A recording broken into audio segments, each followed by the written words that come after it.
I remember it always been a thing with these Hammer films when Dracula was concerned. It got to the point where a new one came out and you're kind of more or less interested to see how he was going to be resurrected and how they were going to kill him by the end of it.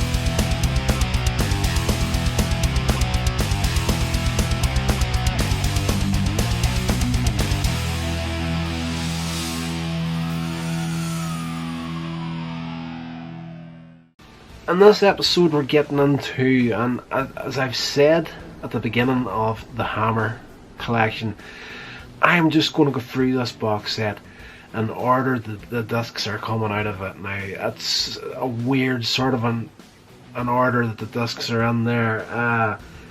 There's a series of Dracula movies that were done by Hammer, and what I watched last night was Dracula Prince of Darkness. Now this is a sequel to their version of Dracula, their take on the original story. And again, like the previous film, this one opens up and it gives you like the ending moments of the first Dracula film. You find out how Dracula was defeated at the end of the first film. So Dracula Prince of Darkness once again stars Christopher Lee. Who else is in this film? Barbara Shelley, Andrew Kerr, Francis Matthews, Susan Farmer, Charles Bud Tingwell, Farley Walters, Philip Latham, Walter Brown, and George Woodbridge. Yes, this film begins 10 years after the events of the original film.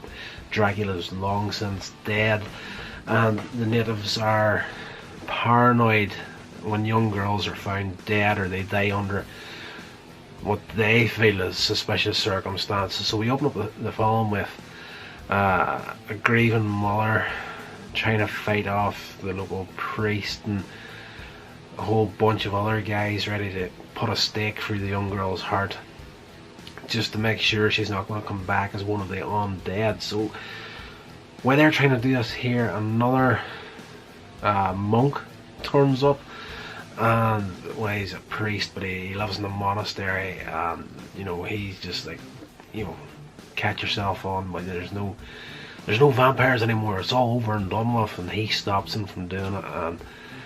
And we find 4 people.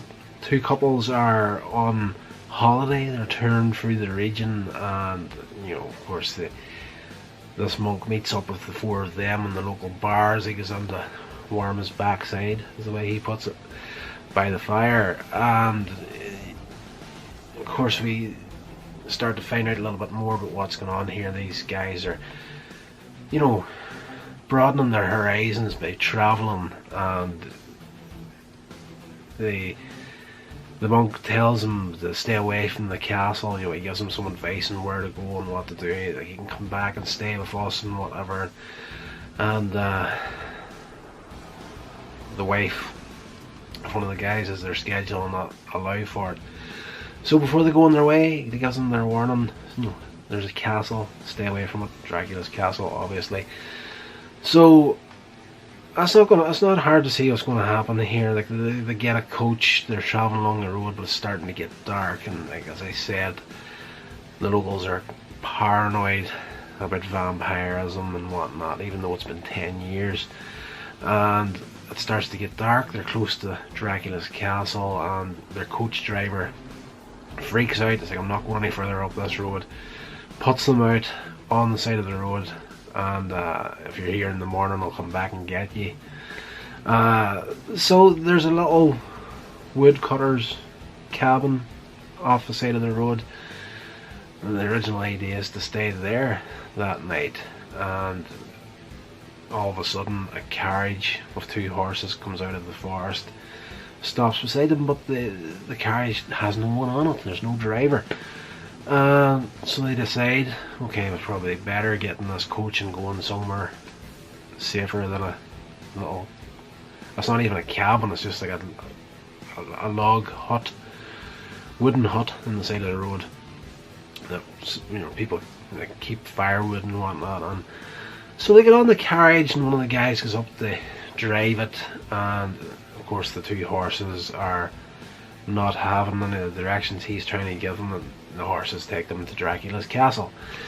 So obviously, you know what's going to happen here. It's very predictable, and what's going to happen. Dracula's dead, so he's going to be resurrected at some point in this film. So that does indeed happen.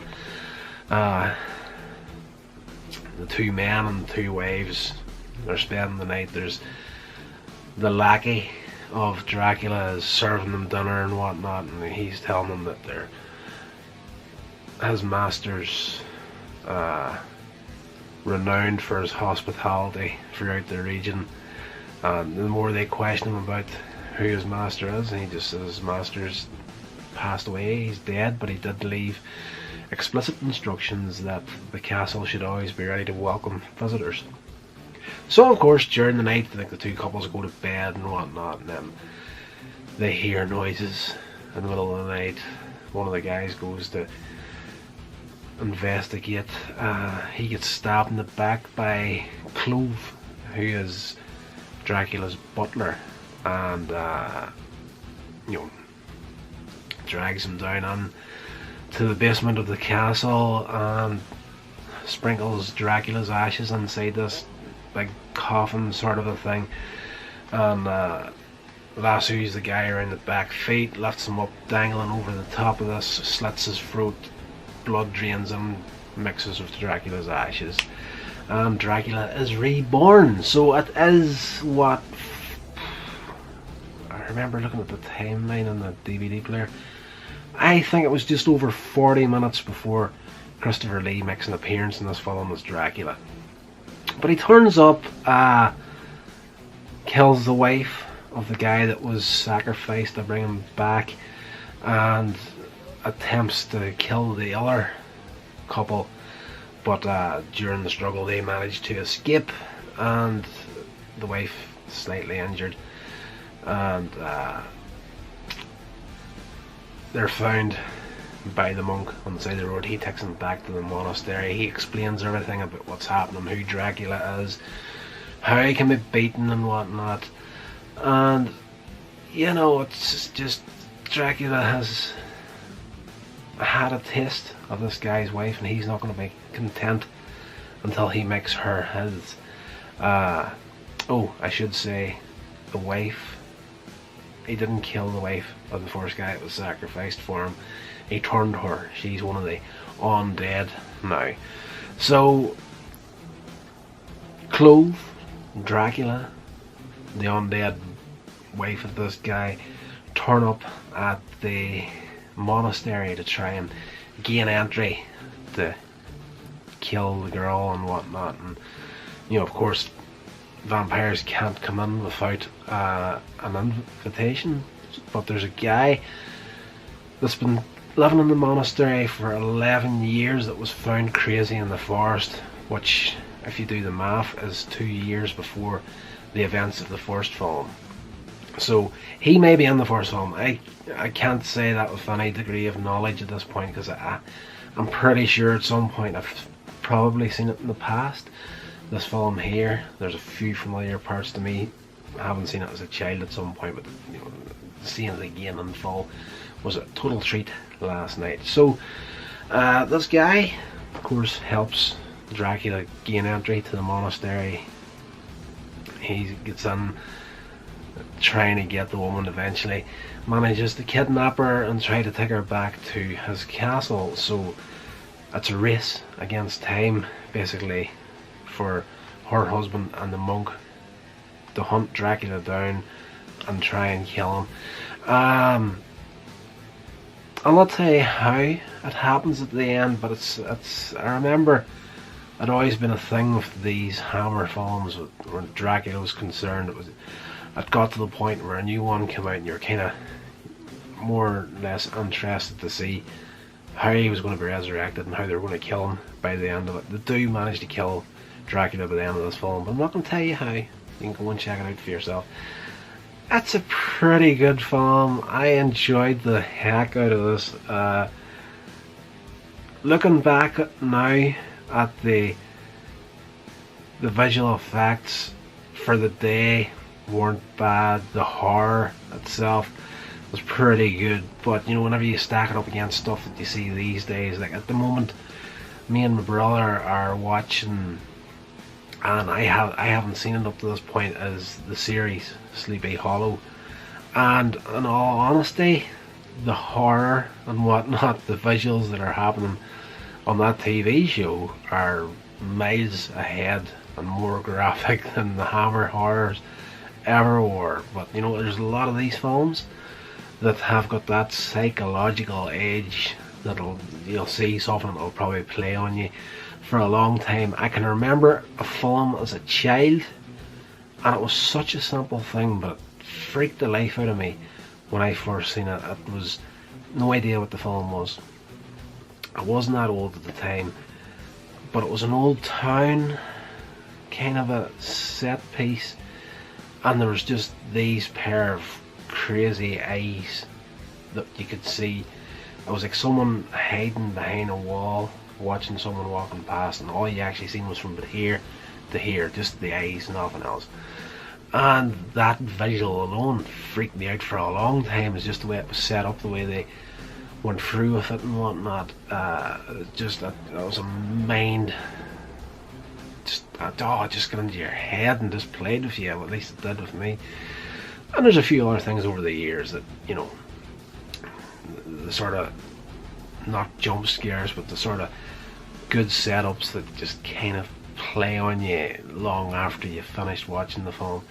You're not going to get that with Dracula Prince of Darkness, but this is a very enjoyable film, and it was great to see, from the little bits and pieces I can remember from my childhood. It's great seeing Christopher Lee in the role of Dracula once again, and it doesn't utter a word the entire film. He just kind of hisses and growls and screams. So definitely go and check it out. This is definitely like the third film in the box set so far. I've enjoyed the absolute crap out of all three of them so far. Haven't came across anything bad yet in the box set, but I'm going to be as honest as I can in the reviews. I'm not going to blow something up if it's not good. If it's not a good film, I'll let you know. I have been criticised in the past for being very positive in my reviews, but that's just me. I have got the tendency, as someone that has an interest in indie film, that has attempted to make short films of my own in the past, I do have a real appreciation for how bloody difficult it is to make a short film or a feature film in the first place. So the fact that they're even on DVD or, you know, video on demand, whatever it may be, if it's got to the point where it's been made and released and out there, that's something to be respected in my eyes. And I can, from that perspective, really see, for most of the time, I can really see a positive side to each and every film. Even though it's bad, I'll try and find something good in it, just in the way that it's maybe even put together. But I digress. I'm talking a lot of nonsense now. I hope you enjoyed the episode, guys.